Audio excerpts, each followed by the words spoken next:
அஸ்ஸலாமு அலைக்கும் வரஹ்மத்துல்லாஹி வபரகாத்துஹு. சூரத்துல் ஆலா.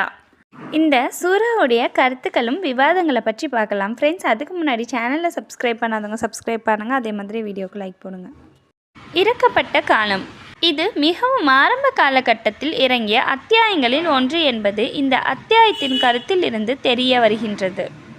நபியே, நாம் உம்மை ஓத செய்வோம், பிறகு நீ அதனை மறக்கவே மாட்டீர் என்னும் இந்த அத்தியாயத்தின் 6வது வசனமும் இதைத்தான் காட்டுகின்றது.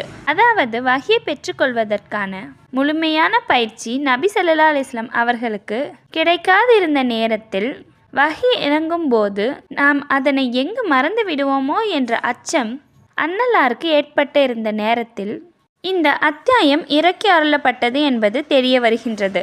இந்த அத்தியாயத்தின் கருத்துக்களும் விவாதங்களும். இந்த சிறிய அத்தியாயத்தில் 3 கருத்துக்கள் உள்ளன. 1. ஏகத்துவம்.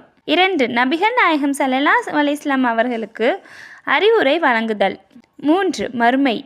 முதல் வசனத்தில் உயர்வான இறைவனின் திருப்பெயரை துதிப்பீராக என்னும் வாக்கியத்திலேயே ஏகத்துவம் குறித்து அறிவுரை அடங்கியுள்ளது. அதாவது எந்த வகையான குறையையோ பலவீனத்தையோ படைப்புகளுக்கு ஒப்பான ஒரு அம்சத்தையோ கொண்டிருக்கின்ற எந்த பெயராலும் அவனை நினைவு கூறக்கூடாது. ஏனெனில் உலகில் எத்தனை தவறான கொள்கைகள் தோன்றியுள்ளவனோ அவை அத்தனைக்கும் இறைவனை பற்றி ஏதேனும் ஒரு தவறான கருத்தே அடிப்படை காரணமாக ஆகும்.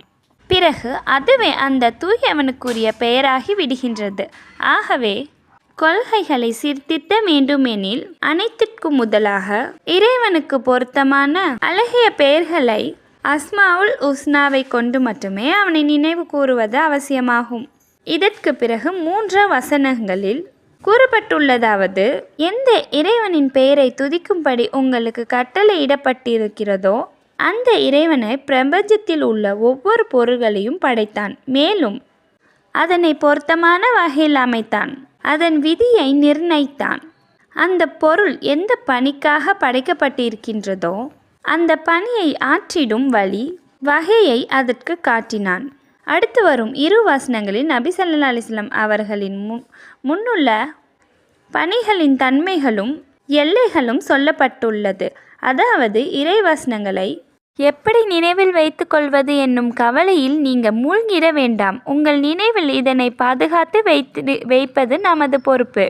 இவ்விதம் இந்த குர்ஆன் உங்கள் நினைவில் பாதுகாக்கப்படுவது உங்கள் சொந்த ஆற்றலினால் அன்று, மாறாக நம் அருளின் விளைவே ஆகும்.